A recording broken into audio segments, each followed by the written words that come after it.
బోగోలు మండలం సోమేశ్వరపురంలో శ్రీ సుబ్రహ్మణ్యేశ్వర స్వామివారి విగ్రహ శిలా ప్రతిష్ఠ మహోత్సవ కార్యక్రమంలో ముఖ్య అతిథిగా పాల్గొన్న కావలి శాసనసభ్యులు దగ్గుమాటి వెంకట కృష్ణారెడ్డి ఎమ్మెల్యేకి ఘన స్వాగతం పలికిన ఆలయ కమిటీ సభ్యులు, నాయకులు, గ్రామస్తులు.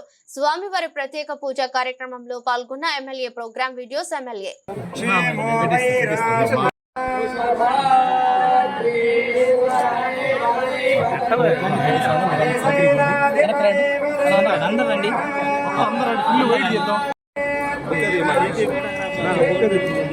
సార్ బొక్క ఇవ్వండి, బొక్క ఇవ్వండి అన్నా. దిలీప్ ముందుకు వస్తున్నాడు అన్నా. సార్